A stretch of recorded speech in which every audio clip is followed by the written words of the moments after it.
Diferente das histórias que eu ouvi, a minha história teve um começo no fim. Quando o inferno pensou ter vencido, Jesus tomou a chave que me fez cativo.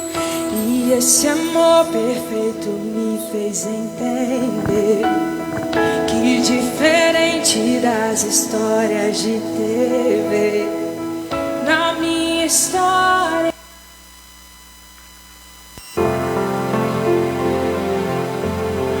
Boa noite, povo de Deus, a paz do Senhor Jesus. Dê uma linda salva de palmas ao único que é digno de toda a glória. Glórias ao Rei dos Reis, glórias ao Senhor Jesus. Muito boa noite, a paz do Senhor Jesus, a senhora, o senhor que participa conosco por intermédio do Facebook, por intermédio do culto online, ou então que assiste no YouTube. Hoje estaremos estudando mais profundamente a palavra de Deus, as 7 cartas do Apocalipse, que nos dá sabedoria, entendimento, preparação para enfrentarmos toda e qualquer situação que aconteça dentro da igreja. Oi? É por causa da paz, irmãs. Deve ser por causa da internet, né? Um abraço à dona Conceição, um abraço à dona Regina Garcia, lá de Além Paraíba. Um abraço a Graziele, minha irmã lá de Foz do Iguaçu. Glória a Deus. Hoje a gente já está lutando para começar mais cedo, para adorarmos ao nosso Deus e termos mais tempo para estudarmos a palavra do Senhor. Como estava dizendo, vamos estudar as cartas do Apocalipse. É tão bacana que quando era pregada as cartas do Apocalipse, no início, elas foram escritas ali pelos anos 93, 94, depois de Cristo. Quando era pregado no início, era tido como profecia de algo que iria acontecer no futuro. Amém? Porém, Deus nos semeou nessa terra agora no século 20, 1900 anos depois que foi escritas as cartas do Apocalipse. E hoje nós temos que tomá-las como profecia ainda. Mas muitas coisas que estão ali, a gente vê que são profecias que já se cumpriram na história da igreja até aqui. Amém? Porém, no final de cada carta, o Senhor Jesus Cristo diz: quem tem ouvidos, ouça o que o Espírito diz às igrejas. Ou seja, serviu para a igreja em Éfeso, Esmirna, Pérgamo, Tiatira, Sardes, Laodiceia, Filadélfia. Também serve para nós, porque nós somos a igreja do Deus vivo, a morada de Deus. Amém? Coloque as mãos no coração. Vamos adorar ao Rei, vamos adorar ao nosso Salvador, ao nosso Senhor. Te bendizemos, Pai. Estamos aqui para a glória do Teu santo nome. Estamos aqui para nos reunir como membros do Teu corpo. Estamos aqui porque sabemos que aonde há 2 ou mais pessoas reunidas no Teu nome, ali o Senhor está presente. Então adore ao Senhor. Diga ao Senhor o quanto Ele é importante, o quanto Ele é valioso na sua vida. Diga: o Senhor é o meu Deus, o meu mestre, o meu Pai. Diga: o Senhor é o meu Rei, eu te bendigo, eu te exalto. Diga: Pai, vem me modelar. Se necessário, me quebra e me refaz novamente, para que eu carregue o Teu tesouro dentro de mim. Senhor, nos fortaleça no Teu Espírito. Eu creio plenamente, Pai, que todos que aqui estão, que confessam que Jesus é o Cristo e creem que o Senhor o ressuscitou no 3º dia, eles têm o Teu Espírito Santo em seus espíritos, no espírito deles.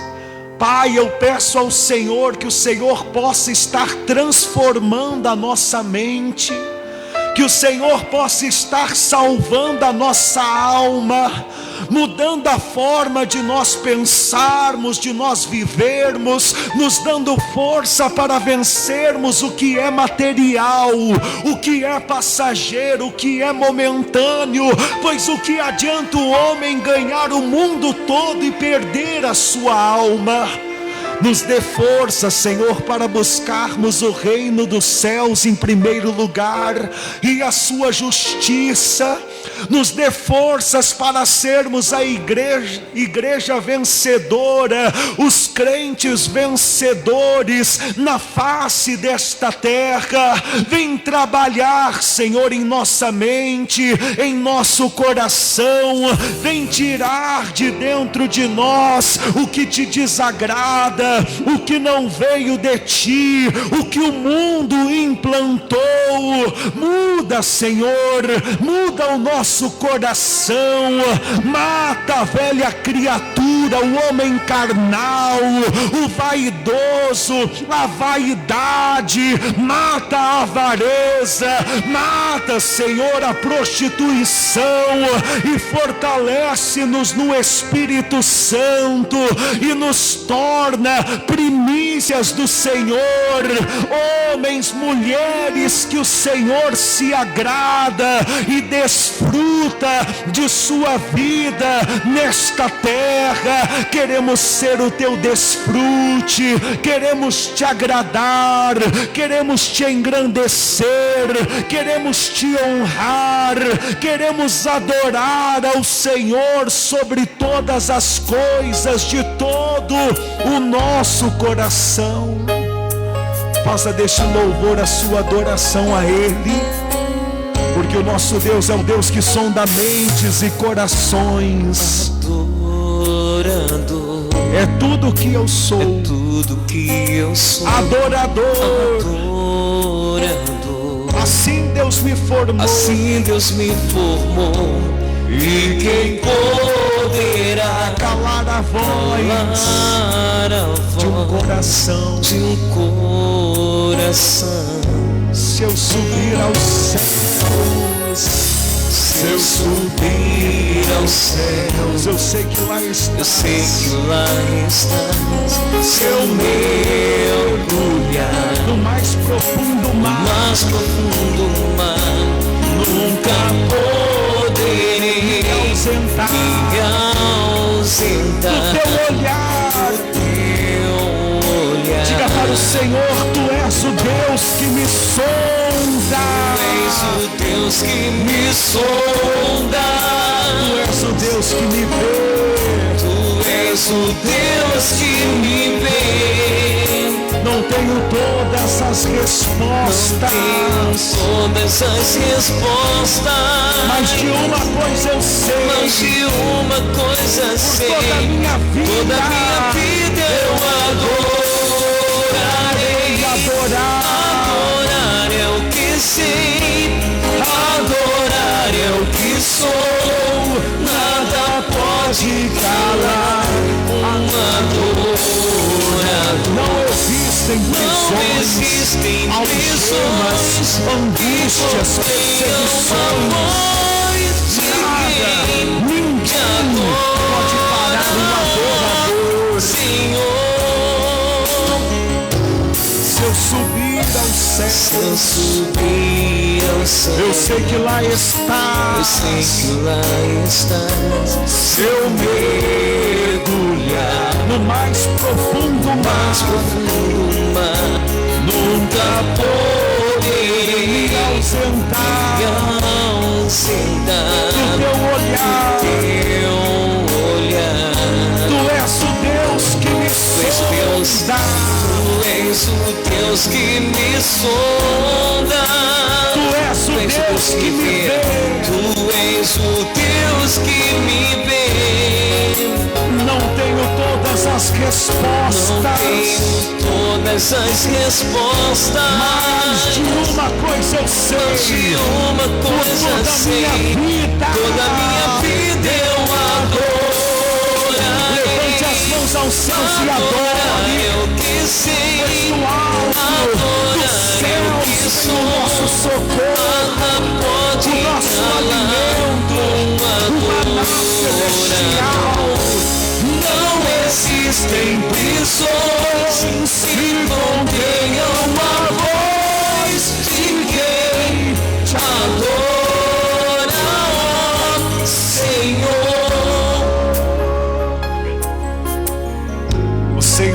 santo, é poderoso. O Senhor é digno de toda adoração, de toda glória. Nós rendemos glórias e glórias e glórias ao Senhor. Nós estamos aqui, Pai, para Te adorar e também para nos humilharmos como aquele publicano que batia no peito de joelhos e pedia ao Senhor: ser propício a mim, pecador. Senhor, ser propício a nós. Nós não somos dignos de estarmos aqui na Tua presença. Se não fosse o sacrifício do Teu Filho amado, do nosso Senhor e Salvador Jesus Cristo, nós não teríamos acesso ao Senhor, nós não teríamos acesso ao Pai. Por isso, poderoso Deus, nós buscamos a Tua graça, nós buscamos a Tua misericórdia, nós pedimos ao Senhor: perdoa-nos os nossos pecados, perdoa as nossas dívidas, as nossas ofensas. Obrigado pelas Tuas misericórdias que se renovam a cada manhã em nossas vidas. Obrigado por este dia que o Senhor nos proveu, por esta oportunidade, com as portas abertas desta casa de oração, para nos reunirmos, para Lhe adorarmos, para Lhe exaltarmos, Lhe engrandecermos. Igreja, nós somos sacerdócio real, nós somos povo santo, nós somos nação escolhida,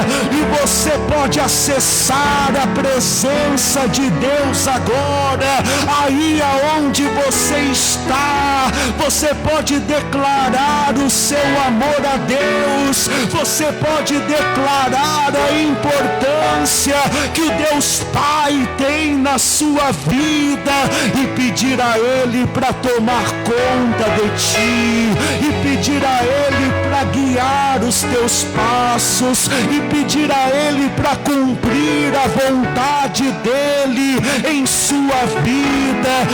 Busque o reino dos céus agora. Peça ao Senhor: vem governar a minha vida, vem governar os meus pensamentos, vem governar o meu coração. Diga ao Senhor: eu quero produzir frutos. Diga ao Senhor: eu não quero viver de aparência. Diga ao Senhor: eu quero exalar o seu bom perfume. Eu quero cumprir o teu propósito, o teu projeto em minha vida. Então toma, Senhor, em tuas mãos a tua igreja, a tua noiva, os teus servos, e apacenta, Pai. Cuida, Senhor, das nossas vidas. Cuida de cada um de nós. Obrigado por até aqui nos ajudar. Obrigado pelo teu carinho, pelo teu amor, pelo teu Espírito Santo que habita dentro de nós. Peça para o Espírito Santo orar por você. Aleluia. Espírito Santo, ore por mim. Leve para Deus tudo aquilo. Leve para Deus tudo aquilo que eu preciso. Espírito Santo, Espírito Santo, use as palavras. use as palavras Que eu necessito usar. que eu necessito Mas usar, não consigo. Me ajude nas minhas fraquezas. Me ajude nas minhas fraquezas. Nem sei como devo pedir. Espírito Santo, Espírito Santo, vem interceder por mim. vem interceder por mim. Todas as coisas cooperam para o bem. Todas as coisas cooperam para o bem daqueles que amam a Ti. Espírito Santo, Espírito Santo, vem orar por mim. vem orar por mim. Estou clamando, Estou clamando, estou pedindo. Só Deus sabe a dor que estou sentindo. Meu coração está ferido, mas o meu clamor está subindo. Obrigado, Senhor, por receber o nosso culto de ação de graças a Ti, o nosso culto de adoração ao Senhor. Estamos aqui reunidos para que o Senhor apareça, para que o Senhor seja glorificado por intermédio das nossas vidas. Que leve para Deus tudo aquilo que eu preciso. Espírito Santo, Espírito Santo, use as palavras que eu necessito usar, mas não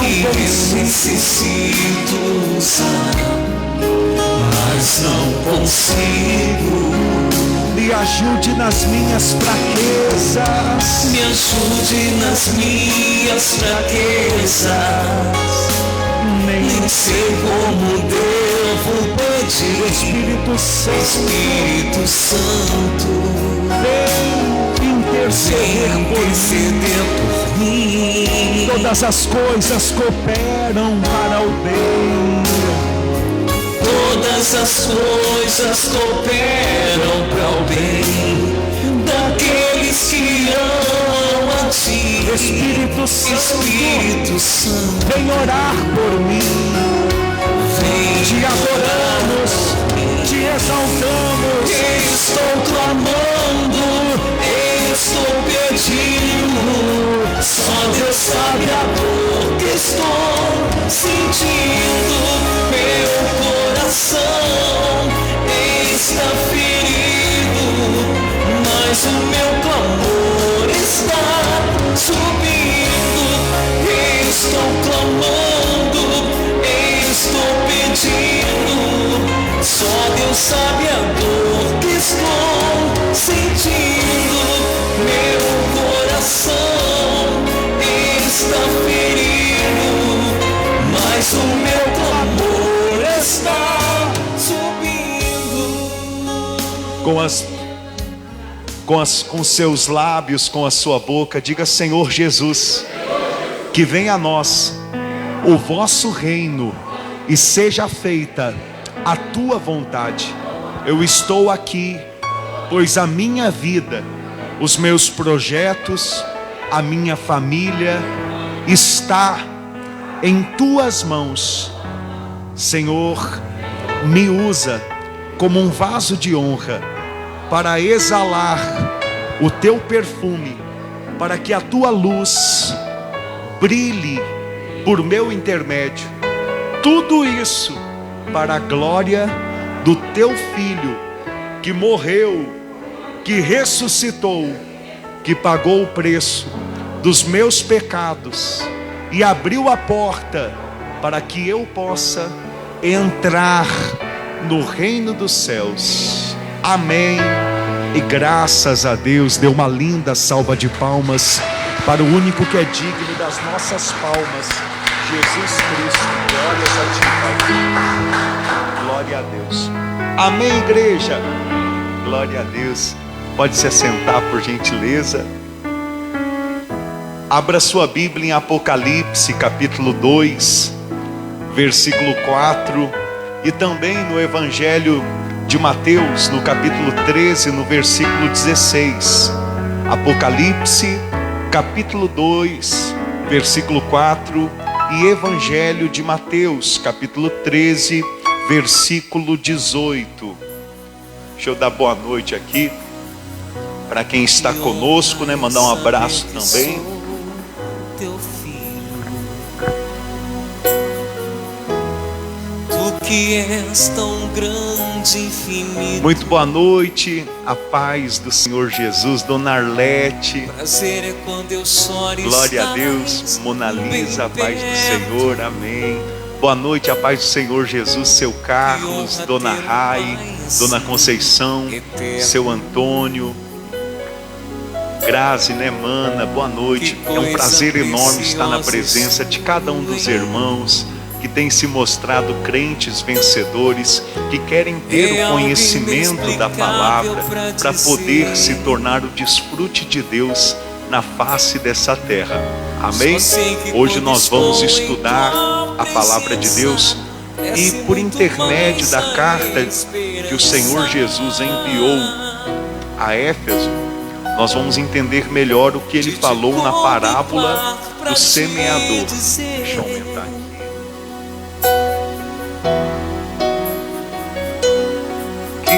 Que honra é tua presença em meu ser. Que honra é te chamar, te receber. Quem encontrou, diga graças a Deus. Incline o seu rosto, feche os seus olhos, Pai. Em reverência ao Senhor, nós buscamos a sabedoria do alto, que por intermédio da Tua palavra, nós possamos nos alimentar de Cristo. Ah, meu Deus, por quantos anos eu servi ao Senhor de uma forma mecânica, como por intermédio de mandamentos de homens. Não é o que nós buscamos, não é o que nós queremos, não é o que almejamos. O que almejamos é nos alimentarmos de Cristo para que Cristo seja formado dentro de nós. E para isso precisamos da revelação da Tua palavra. Lâmpada para os nossos pés é a Tua palavra, Senhor. O Senhor disse: as minhas palavras são espírito e são vida. Que possamos enxergar, receber o Espírito que está por trás da Tua palavra, fortalecendo o nosso espírito e nos levando a viver uma vida da forma que Te agrada, em nome do Senhor Jesus. Diga assim seja, e graças a Deus. Amém, amados irmãos? Bom, eu vou fazer um rápido resumo para a gente poder avançar na pregação sobre Apocalipse. Por quê? Deixa eu aumentar um pouquinho. Isto. Porque 2 semanas já nós temos estudado as cartas de Apocalipse. É verdade ou não é? Mas ainda não conseguimos sair da primeira carta. Mas eu torno a falar, nossa preocupação não é com o tempo, né? Biblicamente falando, ministerialmente, nós prestamos conta para Deus. E o que Deus ele deseja da gente? Que a gente entenda a sua palavra. Então se a gente avança 1, 2, 3, 10 versículos, é o Espírito Santo que está nos nutrindo. Amém?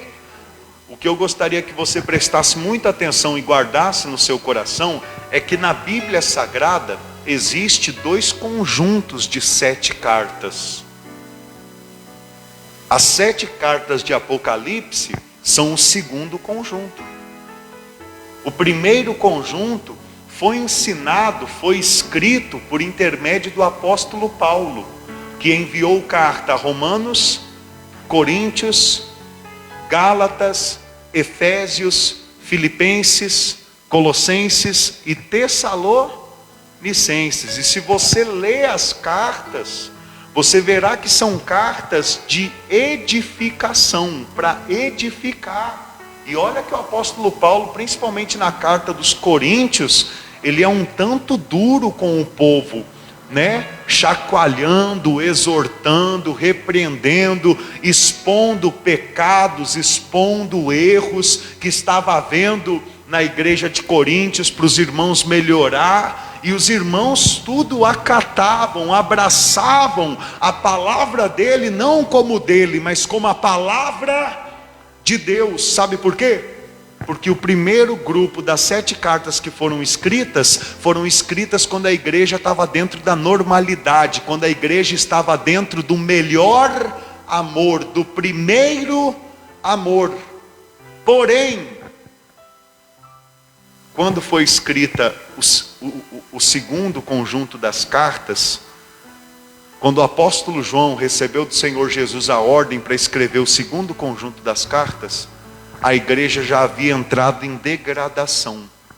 A igreja já estava saindo do primeiro amor. Tudo bem, a gente leu isso daqui, hoje a gente vai ler a partir disso na carta. Mas há outros textos que nos mostram que a igreja perdeu o primeiro amor, a igreja primitiva. Um dos textos que me chama muita atenção foi o que Paulo disse a Timóteo. O que Paulo disse a Timóteo? Ele disse assim, ó: todos os da Ásia me abandonaram. Ou seja, igrejas que ele praticamente fundou, que Deus usou ele para operar milagres, para pregar a palavra santa, para exortar o povo. Agora, alguns anos depois, tinham feito isso daqui para ele, ó. Quem está entendendo? Está entendendo? Tinham feito o quê? Dado as costas. Em meio às suas prisões, perseguições, por ele pregar a graça e não o judaísmo, por ele pregar o evangelho da cruz, o evangelho de Cristo e não a lei de Moisés, o próprio povo das igrejas começaram a abandonar ele. Por quê? Ele fala, leia depois a carta que ele mandou, as cartas que ele mandou a Timóteo. Você vai ver que ele deixa bem claro, o povo está sentindo coceirinha no ouvido, o povo não está mais suportando a sã doutrina, antes está correndo atrás de mestres que pregam o que vai de encontro com o desejo do seu ventre. É mais ou menos o que a gente vê hoje, 2000 anos depois. Tem pessoas que só vão na igreja porque a igreja promete prosperidade. Tem pessoas que só vão na igreja porque a igreja fala de vida sentimental, prometendo casamento. Tem pessoa que só vai na igreja porque a igreja promete cura, vida longa. Ou seja, não vai na igreja como hoje nós estamos aqui para aprender Bíblia, para buscar em primeiro lugar o reino dos céus. Esse é o motivo até mesmo, nós vamos ver na palavra, esse é o motivo de muitos não ter força, assim como você tem tido força, de permanecer conosco. Porque não tem a sede de buscar o conhecimento da palavra e a vontade de Deus, mas quer ir na igreja para buscar ser feito a sua vontade. Os irmãos entendem isso? Outra coisa também que a gente tem que levar em consideração nesse estudo de Apocalipse, é que se os irmãos ainda não tiveram os olhos abertos para ver que as igrejas estão degradadas, saíram do propósito de Deus, tiraram Jesus Cristo do centro, o centro hoje é o dinheiro, é as coisas do mundo. Se os irmãos ainda não enxergaram isso, então não tem por que os irmãos estudar as cartas de Apocalipse. Porque as cartas de Apocalipse é para aqueles irmãos que já têm enxergado que infelizmente a igreja nessa terra vai de mal a pior. Em Apocalipse a gente vai aprender o caminho para poder voltar ao primeiro amor. Mas para a gente entender que tem que voltar e qual é o caminho para voltar, primeiro, já na primeira carta, o Senhor Jesus deixa bem claro que a igreja estava abandonando o primeiro amor. E foi exatamente abandonar o primeiro amor que deu início à queda livre, à degradação da igreja. Diz ali no versículo 4, diz assim: tenho porém contra ti que abandonastes o teu primeiro amor. A palavra primeiro no grego koiné é próten. É a mesma palavra usada para a melhor roupa que o pai mandou dar para o filho pródigo. Então pode ser tanto primeiro amor como o melhor amor. Já falei sobre isso com os irmãos, quem está lembrado? Às vezes no casamento, né? Tem o amor e tem o melhor amor. No amor, chega o dia dos namorados, o marido vira para a esposa e fala: mas você sabe que eu te amo. Tá, ama. Mas no melhor amor, quando chega um dia assim festivo, por gratidão, por carinho, por amor, o namorado não deixa, o namorido, né? Não deixa passar em branco aquele dia, mas compra nem que seja uma rosa, uma caixa de bombom para presentear a sua esposa, como quem diz assim: eu te amo como da primeira vez que te vi, te amo como no início. Quem entende? Ou seja, existe o amor e existe o primeiro ou o melhor amor.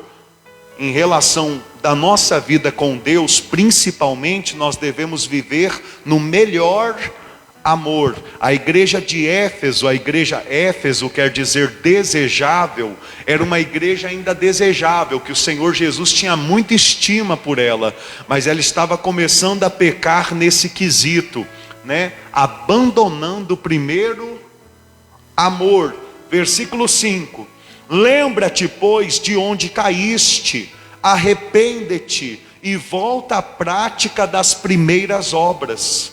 E se não, venho a ti e moverei do seu lugar o teu candeeiro, caso não te arrependas. Ou seja, para cada igreja que há aqui na terra, tem um candeeiro lá diante do Senhor Jesus.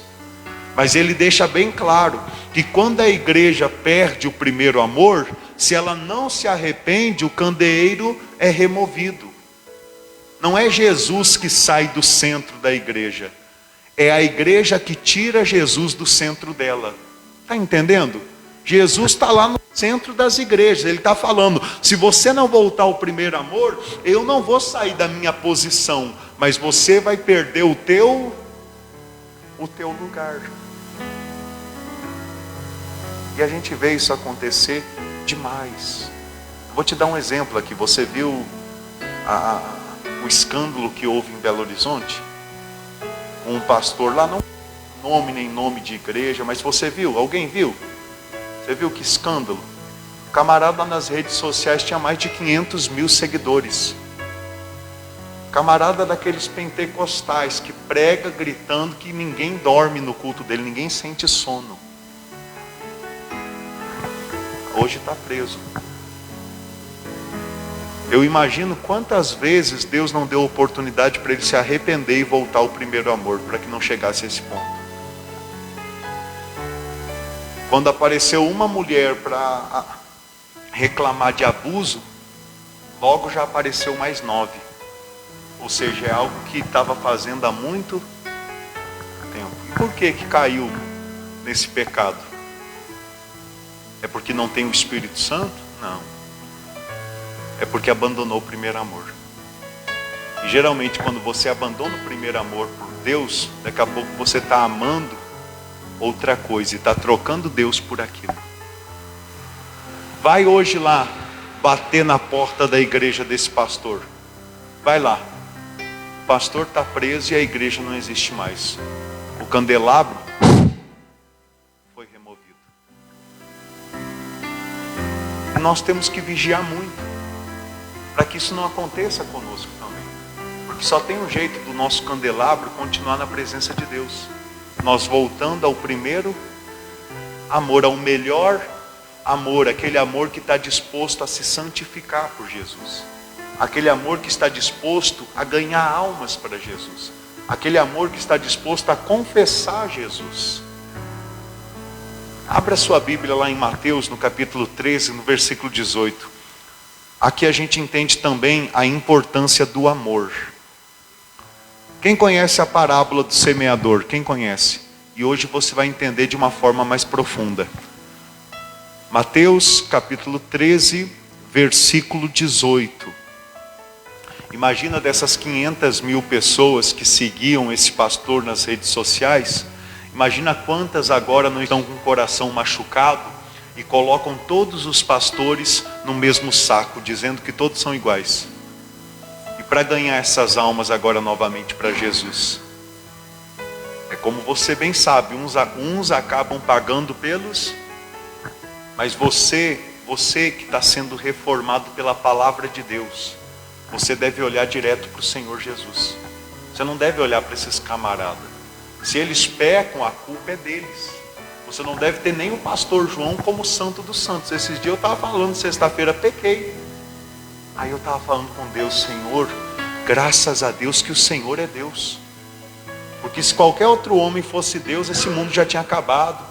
Eu já não tinha mais oportunidade. Mas como o Senhor é Deus, é manso, é humilde, nos ama, então o Senhor sempre nos dá uma nova chance. Quem entende? capítulo 13, versículo 16, né? 16. Antes de ler o 16, olha aqui para o pastor. No capítulo 13, o Senhor Jesus estava com as multidões. E com as multidões, ele falava por intermédio de parábolas. Ele não se aprofundava, ele só entregava as parábolas. Então ele contou para as multidões: eis que o semeador saiu a semear. Uma parte da semente caiu à beira do caminho. E à beira do caminho, o caminho é pisado e a semente não entra. Então vieram as aves dos céus e comeram aquela semente. Outra semente foi semeada no solo rochoso. A semente até penetrou no solo, só que não conseguiu se aprofundar, não conseguiu criar raiz. Quando nasceu a planta, visto que não tinha raiz profunda, pegou o sol, queimou, secou e morreu, não produziu fruto. A outra semente foi semeada num solo cheio de espinhos. A planta, como os espinhos nasceram naquela terra, a planta também nasceu. Mas quando ela foi querer crescer para produzir, os espinhos sufocaram. E a planta não produziu. A planta morreu. Enfim, as últimas sementes foram semeadas na boa terra. E ali sim cresceram e deram frutos. Deram 100, 60, 30 fruto por semente. Quem está entendendo? E agora para pensar quantas sementes tem em cada fruto, né? Acho que um dos frutos que menos gera semente é o abacate. Você abre o abacate, tem uma semente só. Mas e se essa semente for o trigo? Ou então o milho? Quem está entendendo? Irmãos, as sementes são as palavras que Deus ele lança no nosso coração. A terra é o nosso coração, a terra somos nós. Os frutos é as pessoas que a gente contagia, que a gente alcança para Jesus por intermédio daquilo que Ele nos deu. Amém? No versículo 16, depois que o Senhor Jesus tinha saído, eu vou ter que ler o versículo 11. Depois que Ele tinha saído das multidões, versículo 10, então se aproximaram os discípulos e lhe perguntaram: por que lhes falas por parábolas? Versículo 11, ao que respondeu: porque a vós outros é dado conhecer os mistérios do reino dos céus, mas àqueles não lhe é isso concedido. Olha o que Jesus Cristo disse para os discípulos: a gente hoje tem acesso aos mistérios do reino dos céus. Olha a clareza que Deus tem nos dado para a volta do Senhor Jesus, para o milênio, para o tribunal de Cristo. Tudo isso é mistério nesse mundo, irmão. Os irmãos também, muitos irmãos nossos em outras igrejas não sabem nada disso. Os incrédulos então, eles pensam: morreu, descansou o sono da alma. Os católicos pensam: vai para o purgatório. Os espíritas pensam: os espíritos vão ficar vagando pela terra até reencarnar. E a gente que conhece os mistérios do reino dos céus, a gente sabe: morreu, vai para o paraíso. E no dia que o Senhor Jesus voltar, o espírito vem do céu, o corpo sai da terra, se encontra e se transforma e é glorificado. É o que a Bíblia revela para os crentes. Mistérios do reino dos céus que as pessoas não sabem. Olha o versículo 16. Bem-aventurados, porém, os vossos olhos, porque veem, e os vossos ouvidos, porque ouvem. Pois em verdade vos digo que muitos profetas e justos desejaram ver o que vedes e não viram, e ouvir o que ouvis e não ouviram. Irmãos, quantos profetas, quantos crentes, servos do Senhor queriam poder ter o que você tem hoje? A Bíblia em suas mãos. As pregações do apóstolo Pedro, do apóstolo Paulo, do apóstolo Tiago, do apóstolo João, do apóstolo Levi, que é o apóstolo Mateus, do doutor que também servia a Jesus e andava com Paulo, Lucas, Marcos. Quem está entendendo? mas não tiveram acesso. Eu não estou falando só antes do Senhor Jesus, estou falando depois também. Porque a Igreja Católica por muito tempo produzia a Bíblia só no latim. Só quem tinha acesso à palavra de Deus eram os padres, os bispos e o Papa. Isso só começou a mudar a partir do momento que aconteceu o protesto de Martinho Lutero, aonde ele começou a traduzir a punho para a linguagem do povo da época onde ele estava, a Bíblia, para que os irmãos também tivessem acesso à palavra de Deus. Hoje nós, além de podermos comprar por um valor muito barato a Bíblia, nós podemos ter até de forma gratuita pelo celular. Hoje está tão fácil que a gente nem passa perto dela durante os dias. A maioria de nós nem tem tempo para ler, já nem tem mais curiosidade, não conhece nada de Bíblia, mas não tem curiosidade, porque pensa, ali outra hora eu leio, outra hora eu vejo o que Deus quer me ensinar na palavra. A maioria dos crentes é assim, irmãos. A maioria dos crentes só sabem o que ouviram da boca de outros pregadores. Não seja assim. Gaste o seu tempo com Deus. Tire 10 minutinhos da sua manhã, 20, para estar em comunhão com o Espírito Santo, para ler a Bíblia. Cada dia leia um capítulo do Evangelho de Mateus, para você conhecer a história do Senhor Jesus e ouvir pregações límpidas dele para você. O que custa? A gente não faz isso porque é relaxado. A gente não faz isso porque falta amor. Falta o melhor amor. A gente gasta lá 7, 8 horas do dia trabalhando para ter um salário, para ter uma renda. Mas os tesouros celestiais nós estamos deixando de juntar. Por quê? Porque não temos tido amor para as coisas de Deus. Olha aqui para o pastor.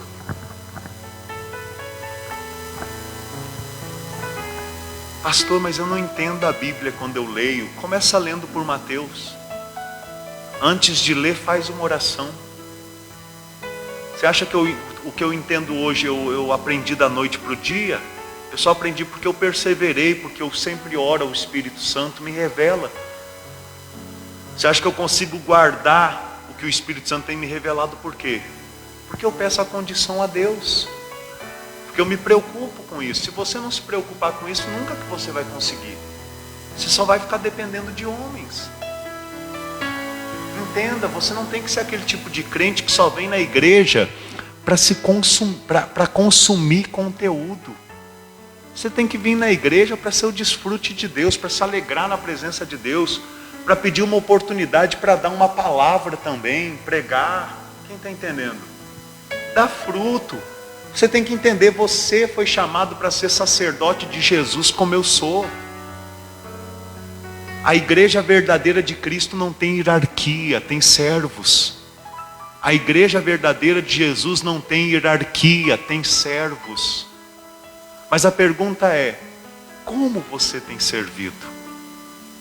Eu tenho dado o meu melhor, eu tenho servido com todas as minhas forças. Eu tenho dado tudo de mim para poder estar aqui com os irmãos, fazendo do jeito certo.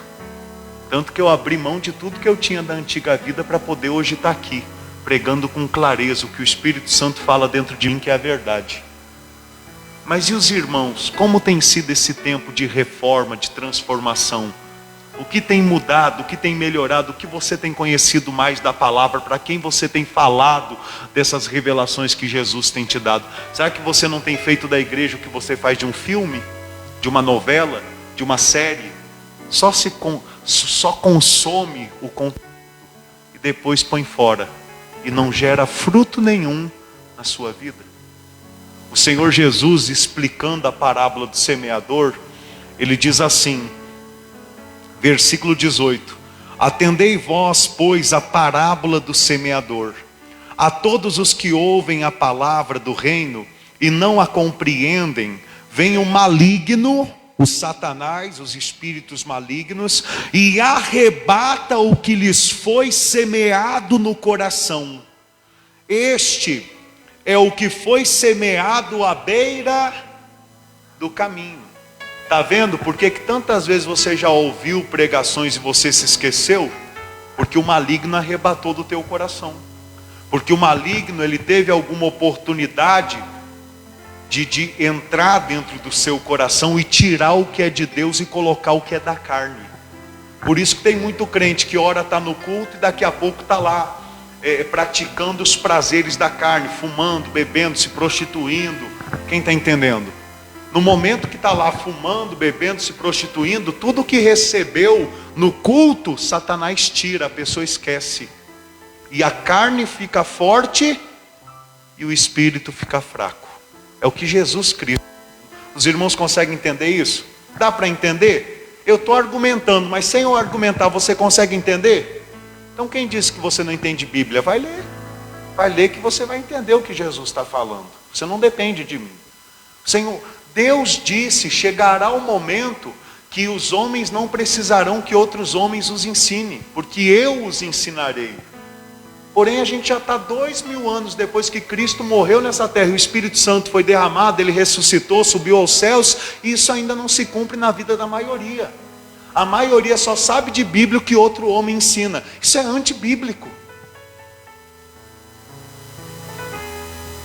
Só que os homens gostam disso. Por quê? Porque fizeram da igreja um império, um sistema.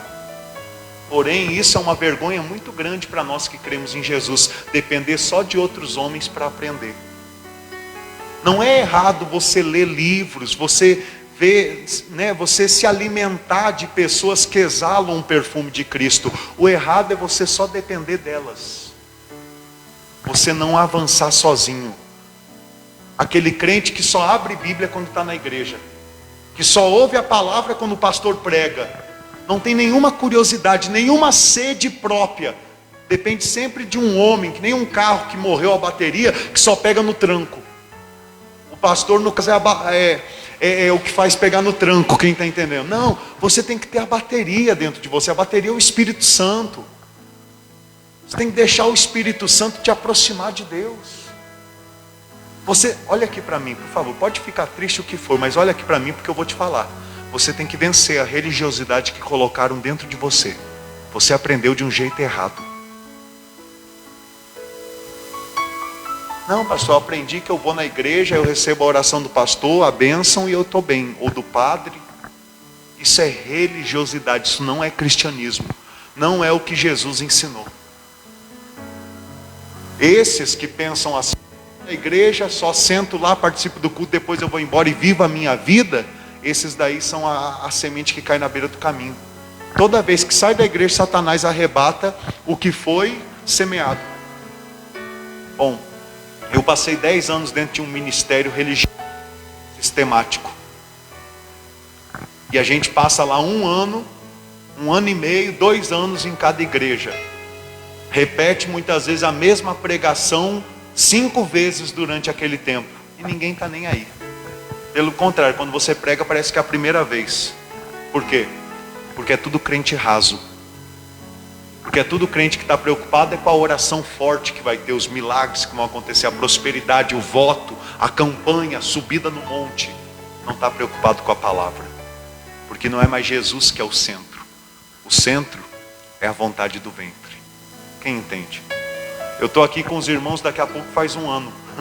Se eu conseguir pregar ao todo aí, vamos dizer, uns 10 capítulos da Bíblia, foi muito. Você já notou isso? Já notou? A gente começou Apocalipse. A gente está em qual capítulo de Apocalipse? 2. Ou seja, dificilmente eu vou conseguir, se Jesus não voltar na nossa geração, nos 40, 50 ou 60 anos que eu tenho de vida, dificilmente eu vou conseguir pregar toda a Bíblia para os irmãos. Então é necessário que os irmãos também comecem a ler Bíblia se querem conhecer a palavra de Deus e não dependam só de mim. Amém? Vamos continuar. Diz assim: irmãos, isso daqui eu falo para quem quer ter aliança com Deus. Se você é aquela pessoa que fala, não, para mim do jeito que tá bom, tudo bem. Mas você que fala, eu quero me aprofundar, pastor, eu quero mais. Você é livre aqui, onde tem o Espírito tem liberdade. Se aprofunde, ore mais, leia mais a Bíblia, busque mais o Espírito Santo. Amém? Continuando, versículo 20: o que foi semeado em solo rochoso Esse é o que ouve a palavra e a recebe logo com alegria. Como que recebe a palavra? Este é o que ouve a palavra do reino, né? Este é o que ouve a palavra e a recebe logo com alegria, mas não tem raiz em si mesmo, sendo antes de pouca duração, e lhe chegando a angústia ou a perseguição por causa da palavra, logo se escandaliza, ou seja, apostata da fé, abandona a fé. Vem Jesus, motivo de pedra de tropeço, regride, retrocede, volta para o mundo. O solo rochoso, eu encontro demais nessa terra, demais. Encontrei muito solo rochoso nesses meses que Deus nos deu essa vocação, esse ministério, esse trabalho.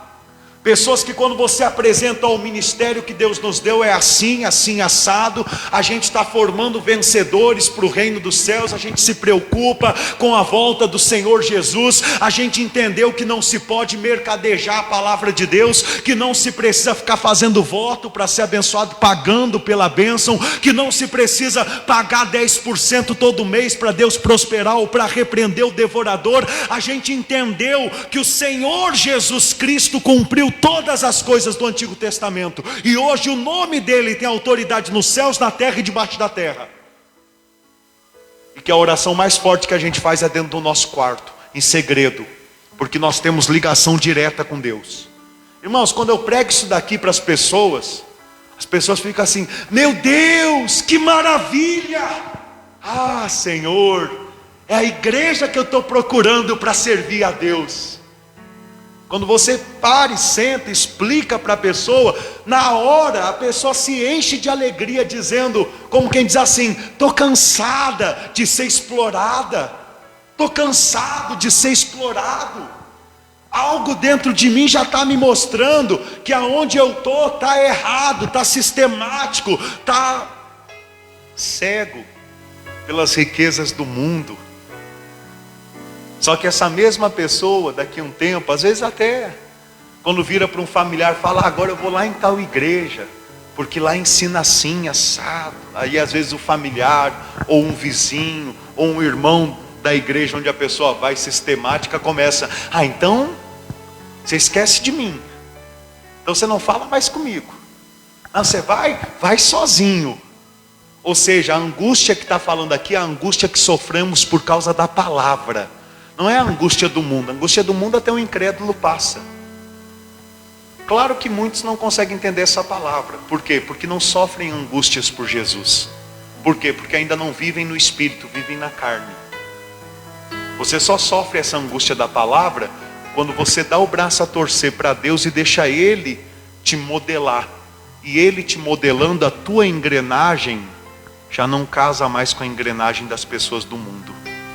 E automaticamente as pessoas do mundo, ou os religiosos que estão embriagados pelo vinho da prostituta, pelos sistemas, hierarquias dentro da igreja, essas pessoas começam a te dar as costas, começam a te abandonar.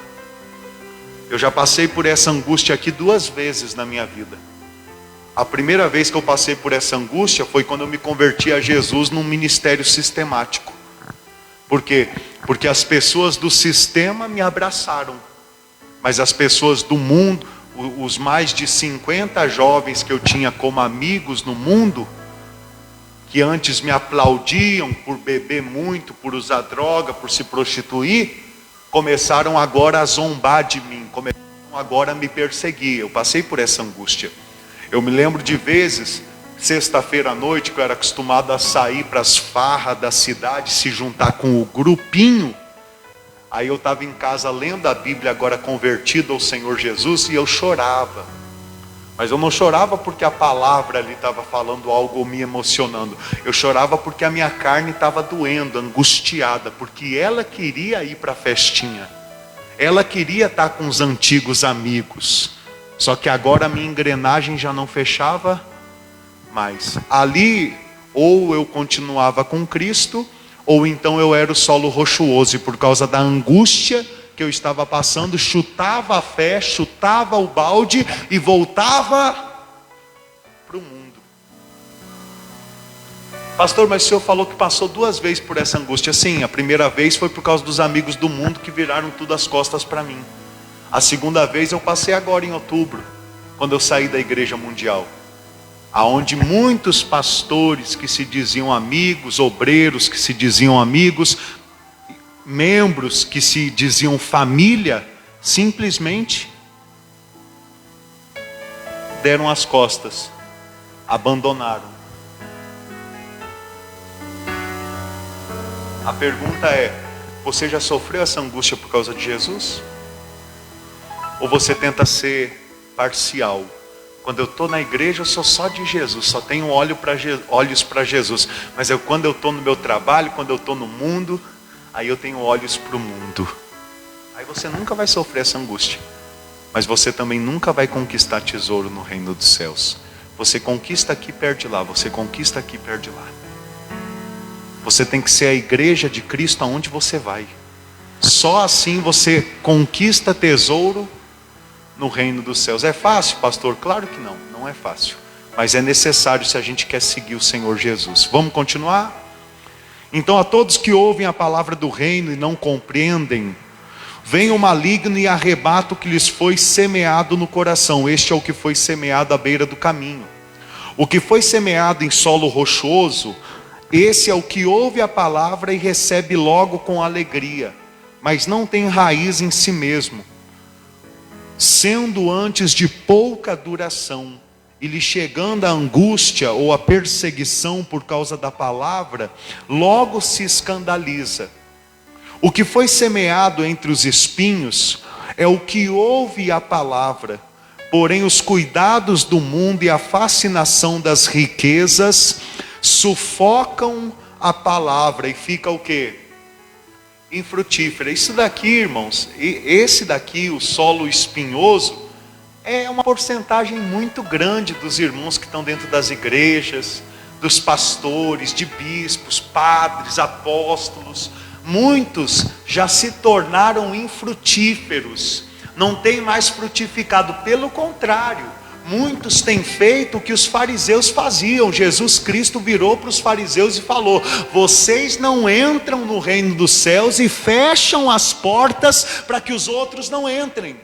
Por quê? Porque ficam atando fardos pesados nas costas do povo, fardos que nem vocês querem carregar com o dedinho minguinho. É o tempo que a gente vive hoje. Igrejas sistemáticas, cheias de doutrinas, igrejas avarentas que ficam sobrecarregando o povo, e por isso muitos que estão lá dentro saem, abandonam a fé, e outros que estão lá fora querendo entrar, querendo Jesus, não tem força de ir na igreja, porque sabem do sistema, da ganância, dos maus frutos que a igreja tem dado. É uma dura realidade. Isso também pode falar conosco o seguinte: em 2 Coríntios capítulo 6, diz assim: cuidado, para que não recebais a graça de Deus em vão. Se eu não lesse isso na Bíblia, eu não tinha coragem nem de pregar. Receber a graça de Deus em vão? Pensa nisso. Se eu te perguntasse, sem ter um texto, e falasse assim: tem como receber a graça de Deus em vão, irmão? Qual a sua resposta? Não, pastor, capaz, jamais. Mas tem, a Bíblia fala que tem como receber a graça de Deus em vão, tem como receber o Senhor Jesus, a salvação em vão. Paulo explica logo à frente dizendo, quando que isso acontece? Quando os irmãos se tornam motivos de escândalo, e é censurado por causa do escândalo o seu ministério. Ou seja, se o meu ministério fica infrutífero, então eu recebi a graça de Deus em vão. Nesse capítulo é onde os crentes começam a amadurecer e entender que se Deus te deu a graça, não foi para você ficar assim, ó, mas foi para você agora alcançar novas almas, foi para você agora também produzir frutos de justiça, foi para você também gastar a sua vida, como Jesus gastou por você, você gastar pelo próximo. Pastor, mas o senhor está pregando aí, eu nunca ouvi isso em igreja nenhuma. Claro que não. Isso não dá dinheiro. Esse tipo de pregação não enche igreja. Você pode ver, dia de Santa Ceia, como muitos irmãos ainda estão embriagados pelo vinho da prostituta, dia de Santa Ceia, como fica a igreja aqui? Enche de manhã e à noite. Aí vem os outros domingos, e muitos irmãos desaparecem. Por quê? Porque ainda não acordaram para o reino dos céus. Porque ainda não vêm na igreja com aquele pensamento: eu quero adorar a Deus, ser o desfrute de Deus na terra. Vem na igreja com aquele pensamento: o que eu vou receber hoje? Eu vou receber a ceia, então eu vou. E hoje? Não, hoje é só mais um domingo, não vai ter nada não de especial. Hoje eu posso ficar em casa. Deixa eu ver se o pastor botou lá no grupo alguma coisa especial. Tem gente que é assim. Porque já está tão embriagado pelo vinho da prostituta, pelos sistemas, pelas iscas que são usadas nessas igrejas sistemáticas, que a pessoa já fica com a boca assim, ó. Se vir a isca, morde. Se não vir, por conta própria, muitas vezes não faz, não vai adorar a Deus, não vai cultuar. Claro que isso não é para todos, cada caso é um caso, mas os irmãos entendem o que o Espírito Santo está falando para nos edificar. Quem entende? Os cuidados do mundo e a fascinação das riquezas sufocam o quê? A palavra. Só que a igreja hoje em dia, a maioria delas já cai. Hoje em dia os cultos viraram shows, as igrejas viraram palácios, os pregadores ficaram milionários. Mas Jesus Cristo falou que se tiver fascinação pela riqueza, o que acontece? A palavra fica infrutífera. Pastor, mas não tem problema nenhum. Fulano apacenta 1 milhão de pessoas, 2 milhões, então é justo ele ter o que tem. Ou ciclano, ou padre, ou papa. Mas se Jesus falou dessa forma, não é porque hoje eu apacento 30 pessoas ou 30 mil pessoas que eu vou deixar a riqueza me mas eu vou viver para o reino dos céus, e assim vou ser um bom testemunho, sempre alcançando mais almas para Jesus. Vai evangelizar hoje em nome de universal, de mundial. Vai evangelizar para você ver como é que está aí na casa das pessoas. Eu já fui evangelizar em favela em Belo Horizonte, que antes de eu entrar perguntaram: você é da Universal? Ou seja, pedra de tropeço. Impede que Jesus chegue mais longe. E porque a gente sabe, porque mercadeja a palavra, a fascinação das riquezas, os cuidados do mundo sufocam a palavra e fica o quê? Infrutífera. Versículo 23. Mas o que foi semeado em boa terra é o que ouve a palavra e compreende. Este frutifica e produz a 100, a 60 e a 30 por um. Ou seja, e a boa terra? Esta boa terra ouve a palavra, compreende a palavra e frutifica por intermédio da palavra. Ou seja, ouve, diga ouve. Compreende, diga entende. Diga frutifica. Ou seja, pratica. Está entendendo? Ouve, entende, pratica. O que acontece hoje em dia? Muitos ouvem e não entendem. Outros ouvem e entendem, mas não praticam. Mas aquele que ouve, entende e pratica, esse dá frutos. O homem que ouve a palavra de Deus. Ou seja, aquele que ouve e pratica é semelhante ao homem que construiu a sua casa sobre a rocha. E veio a chuva, a tempestade, transbordaram os rios, a ventania, e a casa permaneceu o quê? Firme, de pé. Por quê? Porque ele ouve Ele entende e ele o quê? Pratica a palavra de Deus. Agora, pastor, por que a gente saiu lá da carta a Éfeso, a primeira carta de Apocalipse, e veio aqui na parábola do semeador? Para que você entenda que o único solo que produziu é aquele solo, aquele coração que tem amor por Jesus. Por que o primeiro, o segundo, o terceiro solo não produzia? Porque faltava amor. Faltava amor. Ou seja, recebe com alegria, mas quando sai, ama as coisas do mundo, gasta tempo com o que o mundo tem a oferecer, e Satanás, o maligno, arrebata do coração da pessoa a palavra. O outro crê na palavra, mas quando começa as angústias de perder amigos, de perder vizinhos, por causa de Jesus, como ama mais os amigos, os vizinhos, os status neste mundo do que Jesus, abandona Jesus, para continuar vivendo no mundo. O outro, por causa dos cuidados do mundo, da fascinação das riquezas, a palavra fica infrutífera, ou seja, ama o que o mundo oferece, ama o dinheiro e automaticamente não produz nenhum fruto. E a boa terra é aquela pessoa que ama mais Jesus do que o mundo, que ama o reino dos céus mais do que a própria vida nessa vida.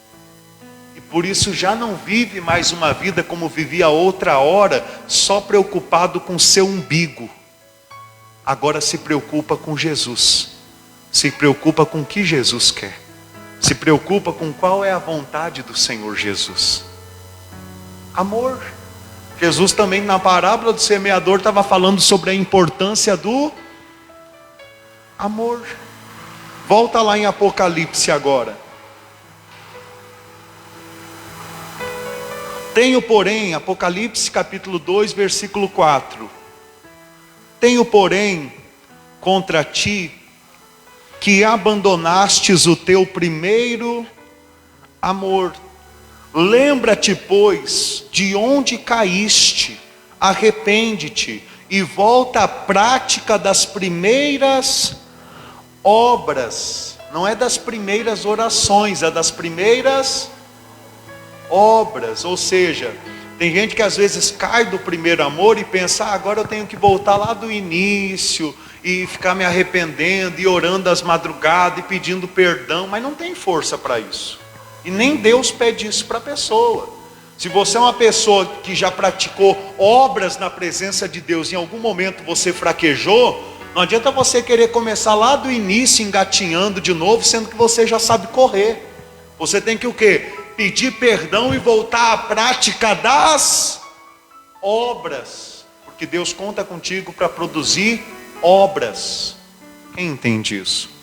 Volta à prática das primeiras obras. E se não, venho a ti e moverei do seu lugar o teu candeeiro, caso não se arrependas. Versículo 6. Tens contudo a teu favor que odeias as obras dos nicolaítas, as quais eu também odeio. Tens contigo, olha o Senhor Jesus louvando a igreja aqui, dizendo, ó, tens contigo a teu favor que odeias as obras dos nicolaítas, as quais Jesus dizendo, as quais eu também odeio. Você já pensou que Jesus odeia alguma coisa? Já pensou em Jesus tendo ódio de alguma coisa? Mas Jesus está dizendo, eu odeio as obras dos nicolaítas. Sabe o que quer dizer nicolaítas? Nico, em grego, quer dizer governar o povo, vencer o povo. Laitas quer dizer o povo leigo, o povo pobre de conhecimento. Então, quais são as obras dos nicolaítas? São aqueles dentro da igreja que se tem por mais espertos e querem fazer da igreja um governo, aonde eles governam os outros. Ou seja, outra hora todos tinham acesso a Jesus, agora só vai ter acesso a Jesus aquele que comer na minha mão.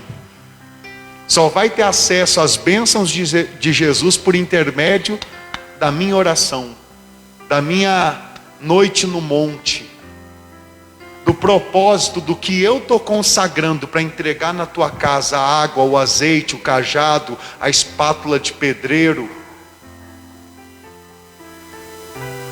Nicolaítas são aqueles, nessa época em Éfeso, só havia o comportamento deles, ainda não era doutrina, mas você vai ver que mais para frente, lá pelos anos 400, quando a igreja casou, a igreja cristã casou com o Império Romano por intermédio de Constantino, semana que vem eu vou falar muito sobre isso, você vai ver que já não era um comportamento, era uma doutrina. Por quê? Porque nesse tempo foi instituído o sistema papal, e agora dentro da igreja tem uma classe de mediadores que está acima do povo. Quando houve alguém consegue falar melhor do que eu, porque nessas horas minha língua trava. O protesto de Martinho Lutero, mas o protestanismo, tá certo? Quando houve o protestanismo, Martinho Lutero, ele saiu de dentro da igreja católica, ele saiu das idolatrias que havia a imagens, ele saiu das indulgências que a igreja católica vendia como perdão dos pecados, lá nos anos 1400, isso está na história, está comprovado que a igreja católica vendia o perdão para as pessoas leigas. Como só elas tinham a Bíblia, elas falavam que podiam liberar o perdão uma vez que as pessoas pagassem. E para quem tinha dinheiro isso não era problema. Pelo contrário, né? Tinha alguns que falavam: padre, domingo agora prepara para mim um perdão aí por prostituição, que sábado eu vou passar o sábado com a amante. Você acha que o homem chega a esse ponto? Pode ter certeza. A Bíblia fala que o homem, ele infelizmente se vende até por um bocado de pão. Então por isso é muito perigoso o que você ensina na igreja. Porque de uma coisa pode se tornar uma abominação para Deus. Por isso que eu falo aos irmãos, leia a Bíblia e veja que o que eu estou ensinando está na Bíblia, não no coração de homens. Está entendendo? Quando Martinho Lutero, no protestantismo, saiu da igreja católica, ele saiu dessas indulgências de vender bênçãos, de vender perdão pelos pecados, de vender a entrada no reino dos céus, que eles também davam certificado dizendo: você vai entrar no céu. Tipo assim, quando você morrer, fala para Deus: lá na terra eu paguei na igreja católica um certificado para mim entrar aqui, Senhor. Aí Deus vai se lembrar de você e vai te aceitar. Até isso eles chegaram a fazer, é histórico, é comprovado, até isso. Então Martinho Lutero ficou doido com isso, falou: não, está errado, Jesus não ensinou isso, isso daí é porque vocês estão gananciosos, estão fascinados pelas coisas do mundo. Aí ele saiu da igreja católica e começou a igreja protestante, a igreja evangélica. Só que infelizmente o sistema lá na igreja católica é o sistema papal, e na igreja evangélica é o sistema pastoral. Ele saiu das idolatrias, mas não saiu do sistema. Hoje a reforma que a gente vive aqui é como se Lutero saísse da igreja católica e o pastor João saísse da igreja sistemática de Lutero, gritando: todos nós somos chamados para sermos sacerdotes. Não existe uma classe mediadora entre você e Jesus. Existe uma classe mediadora entre você e Deus, que é Jesus Cristo. E todos vocês têm acesso a Ele. E eu tenho pregado isso desde o princípio, ensinando a você que a oração mais poderosa que você pode fazer é lá no teu quarto em segredo, porque você tem ligação direta com Jesus. Você tem ligação direta com Deus por intermédio do único mediador, como está em 1 Timóteo capítulo 2, versículo 5. Quem está entendendo?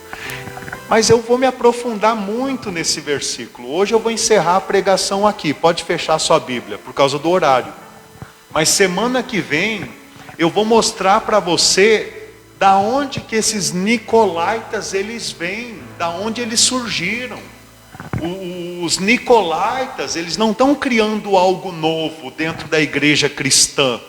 Eles estão querendo trazer algo que já existia no judaísmo para o cristianismo. Eu vou mostrar para você semana que vem. Agora eu vou fazer um rápido esboço, amém?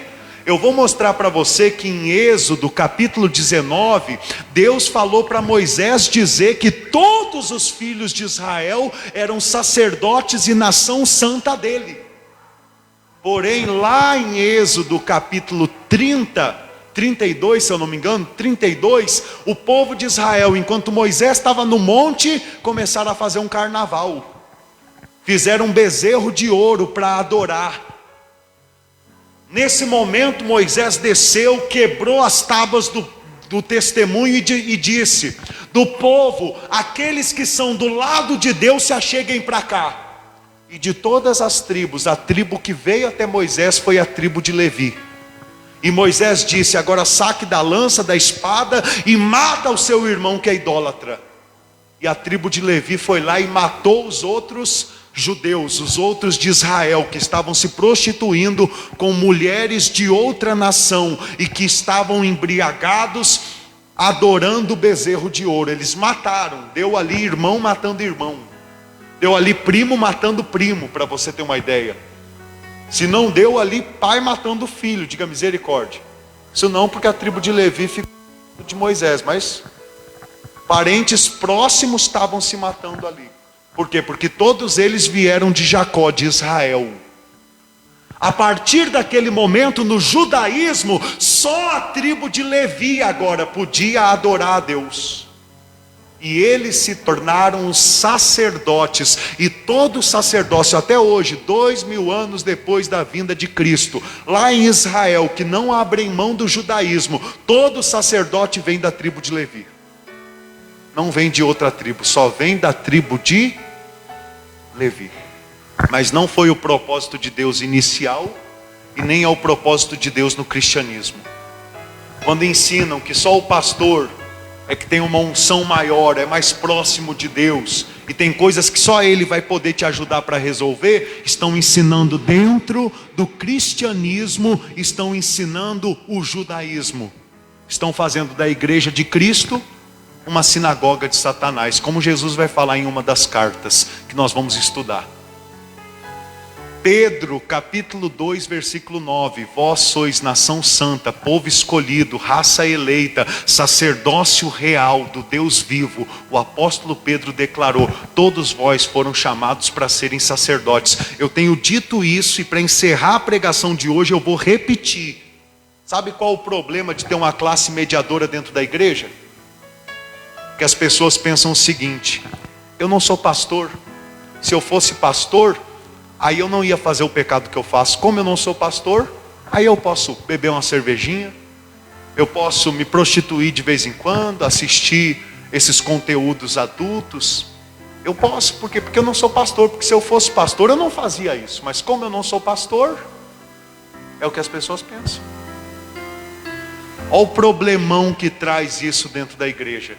Agora, se você amadurecer para a palavra e você entender que como Deus, Ele habita em mim, Ele também habita em você. Como eu sou sacerdote, você também foi chamado para ser sacerdote de Deus. Aí você começa a pensar: o que eu vejo, Deus vê. O que eu faço, Deus me acompanha e sabe que eu faço. Tem coisas que Ele não faz comigo, Ele só me assiste nas minhas fraquezas. Quem está entendendo? Então isso é uma palavra sólida, irmãos. Guarda no seu coração. Você foi chamado para ser a morada de Deus. Amém? E você já é. Se você confessa que Jesus é o Cristo, você já é de Deus. O Espírito Santo já habita no teu espírito.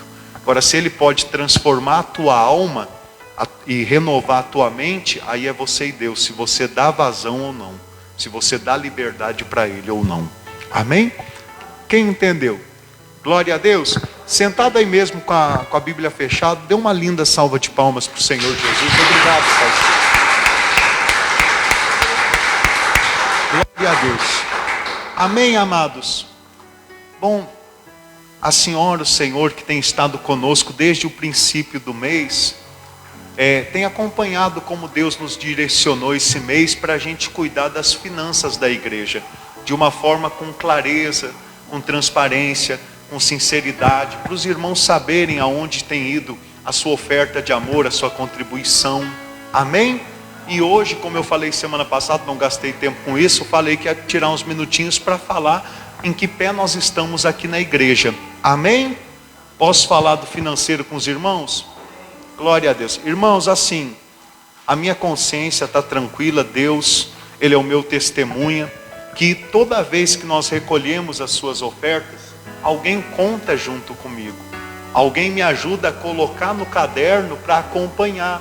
E quando acontece de estar em algum culto que não tem um presbítero, que não tem um obreiro, fielmente, com temor ao Senhor, eu conto e coloco no livro para a gente acompanhar. Amém? Tem uma calculadora aí para nos ajudar? O que nós tínhamos recolhido até o dia 13, domingo, que seria o domingo da ceia, só que a gente fez a ceia um domingo antes, né? No dia que seria o domingo da ceia, a gente arrecadou o dia todo R$1.792. Amém? Com o que a gente já tinha arrecadado, até então o total era R$5.468. E desse valor a gente pagou já a contabilidade da igreja, o aluguel da igreja, o aluguel da casa, conta da água, pagamos também, gastamos com gasolinas para as visitas, buscar o povo, deslocamento do pastor para pregar em Belo Horizonte, tudo anotadinho, né, irmãos? Vamos continuar, vamos lá, deixa eu ver aqui, faz para mim a conta, o que temos, 2.840, mais, quanto que deu de manhã hoje? R$137, que a gente arrecadou no culto da manhã. Então faz aí 2.840 mais R$137. Dá quanto? Quem tem uma caneta para me emprestar? Mas me empresta uma caneta? Isso. Amém. 2.967? 77. Então, é o que nós temos. Irmãos, desde o início do mês eu tenho falado com os irmãos que tudo que a gente usa para manutenção da igreja é no cartão de crédito, né? Até abastecer, eu tenho abastecido em Belo Horizonte, que é cerca de 70 a 80 centavos mais barato por litro. Por litro, é um absurdo isso, né? Um absurdo. É muito triste. Nós estamos a 100 quilômetros de BH e aqui é 70, 80 centavos mais caro 1 litro de gasolina.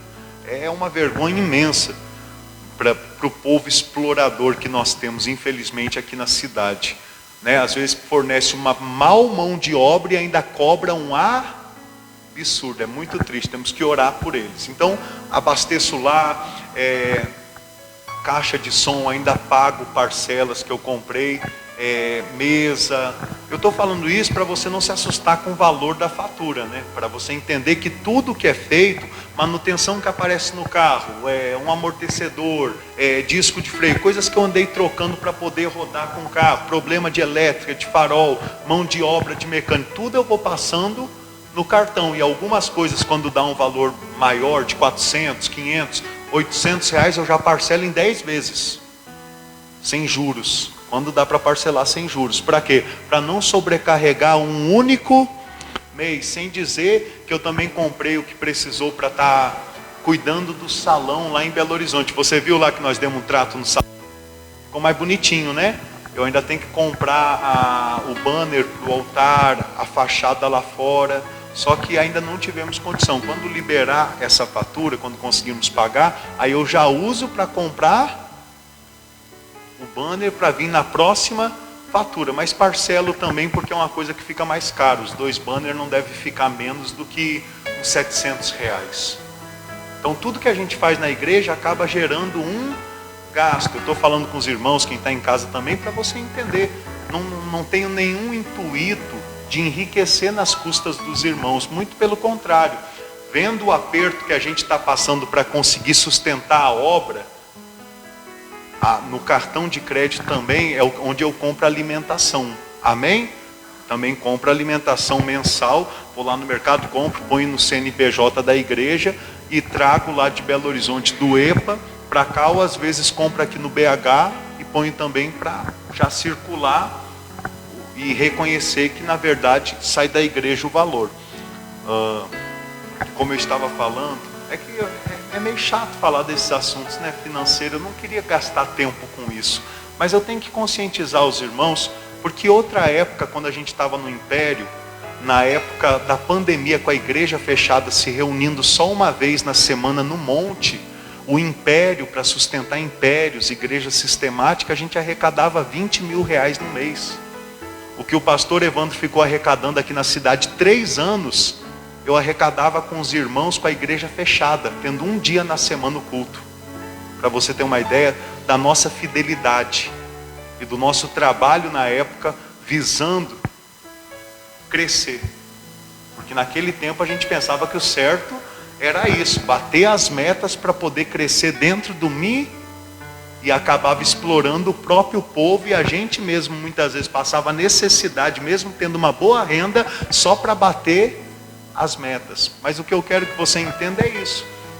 Nessa situação lá a gente arrecadava isso. Hoje que a gente está com a noiva, a gente não está com a prostituta, a gente não está mercadejando a palavra de Deus, a gente não está vendendo bênçãos, a gente não está usando do evangelho para fazer fonte de lucro. Mas a noiva também gera gastos. É verdade ou não é? Quem aqui é casado? Esposa também gera gasto. Gera ou não gera? O homem que já passou pelo infortúnio de ter uma amante ou de se envolver com prostituta, sabe que gasta muito mais. Por quê? Porque toma tudo que você tem. Faz de tudo para tirar o que você tem. A noiva não. A noiva, muitas vezes, por amar tanto o marido, deixa até de fazer uma sobrancelha, de fazer um cabelo, de fazer alguma coisa que quer, de comprar alguma roupa, só para não sobrecarregar o dinheiro de quem? Do marido, que é hoje como que a igreja é aqui. O pastor não gasta tempo, não dá um envelope estipulando o valor na tua mão para não te sobrecarregar. Porque quer que você tenha o melhor dentro da sua casa e tenha o melhor com a sua família. Porém, do jeito que nós temos vivido aqui, temos passado necessidade na obra em relação às contas. Não falo nem em relação lá em casa. Por mais que todos esses meses eu não tenha conseguido comprar um roupeiro ainda, mas isso não importa. Eu sou pau para toda a obra. Eu suporto isso por amor a Jesus, dando glória a Deus. Amém? Mas quando eu vejo as contas da igreja que fazem a obra funcionar, passando necessidade, conhecendo outra hora a condição da igreja sistemática, exploradora, isso dói um pouco, deixa a gente um pouco chateado. Porque parece que algumas pessoas, quando era toma lá da cá, tinham um coração mais disposto para dar. E hoje, muitas vezes, por amor, ficam um pouco retraídas. Quem entende isso? Então, o que temos é 2.977. A fatura do cartão, devido a muito trabalho que fizemos de impulsionamento, viagens para BH e reforma lá do salão em Belo Horizonte, está nesse mês em 4.994. É o mês que a fatura está mais alta por causa desses gastos. Mas, irmãos, acredite em mim quando eu digo para os irmãos que essa fatura, esses gastos, é relacionado com a obra de Deus.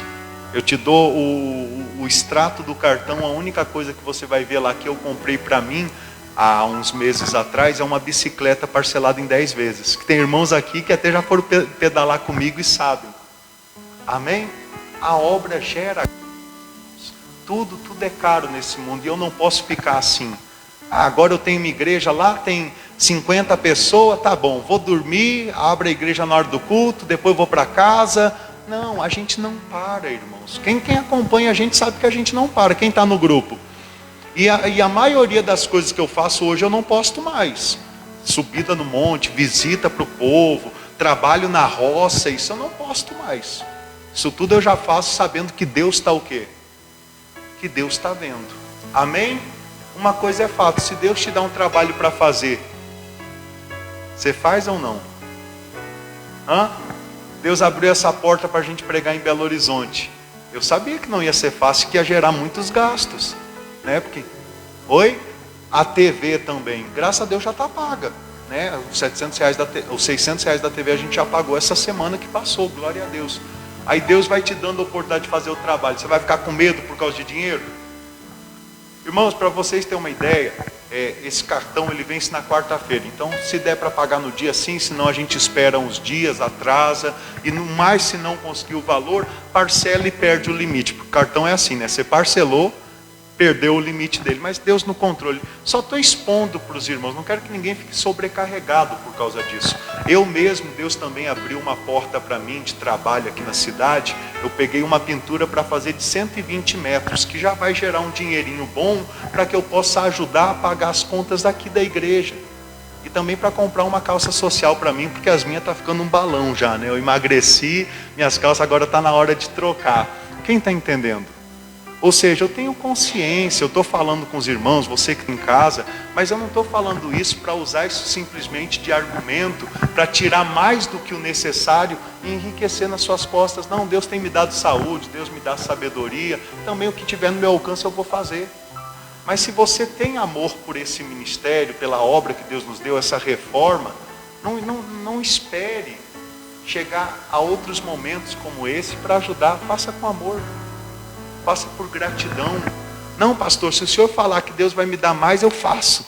Então você não vai fazer. Por quê? Porque eu não quero barganhar mais com Deus. Eu não quero mais mercadejar. Eu não quero mais praticar ser um estelionatário. Sabe o que o estelionatário faz? Sabe? Ele oferece a você, ele tira de você o que você tem, prometendo a você o que você não tem. É mais ou menos jogo de bicho. Você gasta o dinheirinho que você tem na promessa de ganhar muito, Mega Sena, Lotomania, ou as igrejas hoje em dia. Você vai fazer esse voto e aquilo lá vai dar certo. Aí às vezes uma pessoa dá certo e todas as outras ficam chupando o dedo. Mas no outro mês tem outro voto de novo, ou na outra semana, ou no próximo culto, né? Depende do pastor. Tem pastor que todo culto tem um propósito diferente. Quem está entendendo? Então, só para a gente fazer a conta, né? Faz para mim 4.997, 94, aí 700 do aluguel lá de Belo Horizonte, que eu creio que os irmãos de lá vão nos ajudar também a pagar, mais R$1.000 da parcela do Uno, nós vamos pagar, eu acho que a terceira esse mês, são 10, e mais R$200, que é gastinhos também, né? Deu quanto? Até se perdeu, né, minha filha? Eu sei como é que é. 4.994 mais 700 mais 1.000 mais 200 igual? Então, menos 2.977, que é o que a gente tem, fora a arrecadação da noite, né? Deixa eu botar aqui. 3.000 e quanto? Ou seja, é o valor que a gente está precisando. Em caso o pessoal não ouve porque você está sem microfone, né? 3.917 é o valor que a gente precisa para pagar todas as contas até o dia 30. Amém? Mas vamos fazer até quarta-feira um exemplo. 2.977 menos 4.994 dá quanto?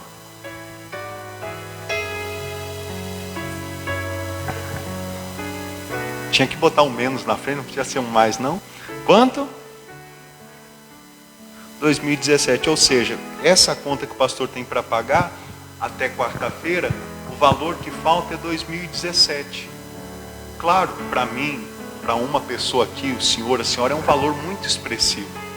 Mas se você parar para juntar aí pessoas que estão envolvidas com o ministério, firmes, vamos dizer, 60 pessoas, não é algo difícil, é?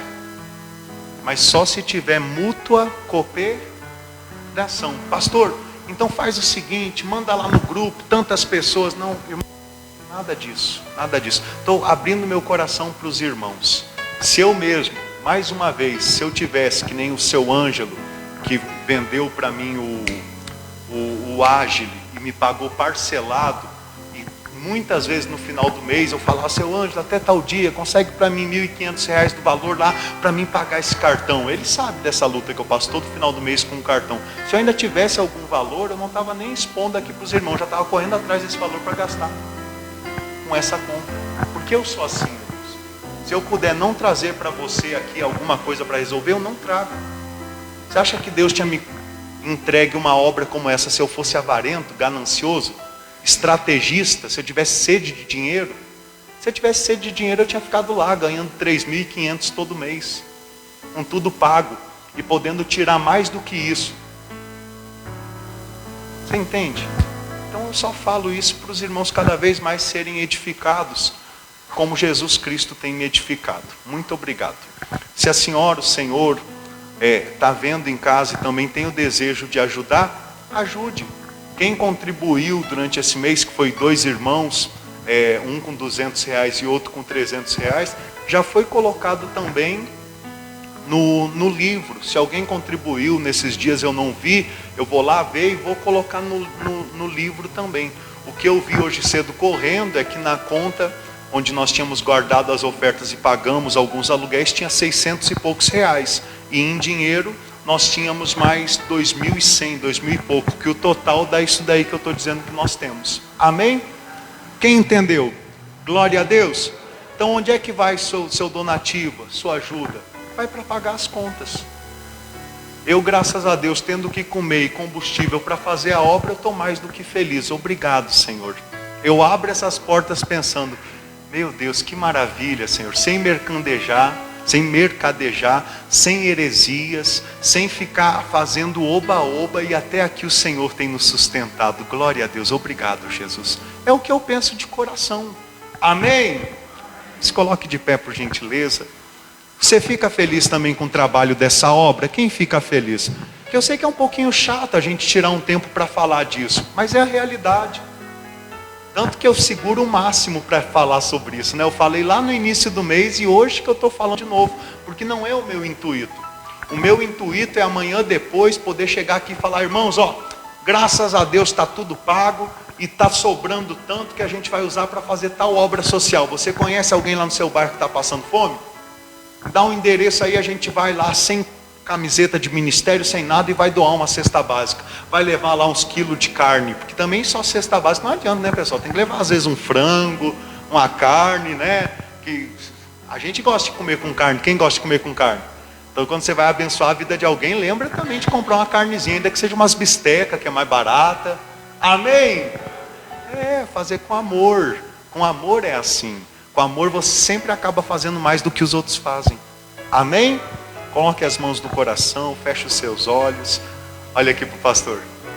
Aí alguém pode assistir em casa e pensar, agora que o pastor expôs a necessidade, agora vai começar o leilão.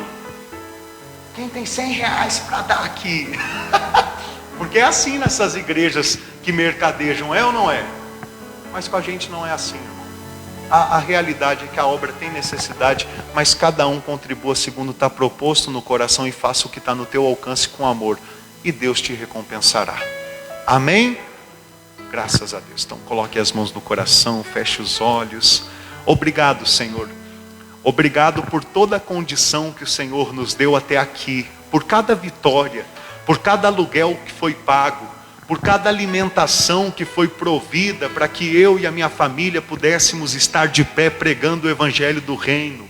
Obrigado, Senhor, por cada condição que o Senhor nos deu de estar com este salão apregoando as boas novas, de estar com o salão em Belo Horizonte também para alcançar ovelhas sinceras que estão sofrendo, que estão cansadas de serem enganadas, cansadas de serem exploradas. Obrigado pelas muitas vitórias, porque muitos, Pai, pensavam que por a gente pregar sem cobrar dízimo, sem fazer votos, sem o vinho da prostituta, sem a prostituição, muitos achavam que esse ministério não ia durar 3 meses. Mas o Senhor tem mostrado o teu braço forte conosco. O Senhor tem quebrantado corações, tem alcançado pessoas em todos os cantos e tem levantado, tem enviado socorro todos os meses. E eu já te glorifico, eu já te exalto, eu já te agradeço, pois nesse mês não é diferente. Pela fé eu já enxergo que tudo coopera para o bem daqueles que te amam, e nós te adoramos, nós te amamos. A nossa alegria é poder te adorar, a nossa alegria é poder te servir, a nossa alegria é poder ouvir a tua palavra de uma forma genuína, de uma forma verdadeira, do jeito que o Senhor deseja que a gente conheça. Pai, que possamos praticar o melhor amor contigo, que possamos ser a boa terra que produz fruto, que não fique estagnada, estacionada, parada, mas vive para o teu reino, vive para a tua vontade, cumpre o teu desejo nessa terra. Senhor, receba a nossa vida, o nosso coração, receba a nossa mente, guia os nossos passos. Se Deus ele pode contar contigo, diga para ele agora: conta comigo, Senhor. Se o Senhor ele pode te usar para ganhar almas nessa terra, diga a ele: me usa, Pai. Diga a ele: eu quero ser um vaso de honra nas tuas mãos. Eu não quero continuar vivendo uma vida degradada, sistemática. Eu não quero amar as obras dos nicolaítas, mas eu quero amar ao Senhor, eu quero buscar ao Senhor, eu quero ter ligação direta com o Senhor. E nós temos, igreja, nós temos, porque o véu foi rasgado, porque o Senhor Jesus, ele morreu pelos nossos pecados. O castigo que nos traz a paz estava sobre as costas dele, e pelas suas pisaduras nós somos sarados dia após dia. Aleluia! Obrigado, Senhor, pelo teu amor, pelo teu carinho e pela tua presença.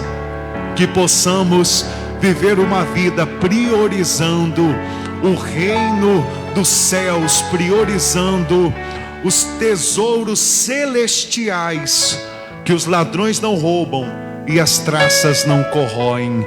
Igreja, diga: Senhor Jesus, toma em tua mão. Diga: toma em tua mão a minha família, a minha vida, esta semana. Que seja feita a tua vontade. Eu saio da sua casa de oração, mas a tua presença, o teu Espírito, eu levo comigo no meu espírito. Que o Senhor possa me contatar, guiar os meus passos, me ensinar a viver uma vida para o teu prazer, para o teu desfrute na face dessa terra, em o nome do Senhor Jesus. Diga graças a Deus e dê uma linda salva de palmas ao Senhor Jesus. Glórias ao Senhor, poderoso Deus. Glória a Deus. Amém. Posso pedir um abraço aos irmãos? De manhã eu falei com o povo: deixa ali pegar minha máscara, esqueci do abraço. Aí quando eu voltei, o povo: e o abraço, pastor? Alguns, né? Outros já tinham ido. E o abraço? Aí eu saí abraçando o povo, mas não conta para ninguém, nem para vigilância sanitária. Amém. Posso pedir um abraço? Diga: Senhor Jesus, equipe de fé, pastor João, um abraço. Povo do reino, sacerdotes reais do Senhor Jesus, um abraço a vocês, e que Deus dê a vocês uma ótima semana, em nome do Senhor Jesus, tá bom? Que Deus os abençoe. Se alguém quiser um atendimento, tirar alguma dúvida, eu estarei aqui do lado do altar. Um abraço para quem está em casa, que Deus abençoe. Deixa eu encerrar aqui também o culto, né, no Facebook. Deus abençoe. A paz Dona Márcia, a paz Mana, a paz Dona Heloísa, a paz do Senhor Jesus, Dona Rai, a paz seu Carlinhos, Dona Mariinha, Dona Arlete, seu Antônio, a paz do Senhor Jesus. Deus abençoe os irmãos.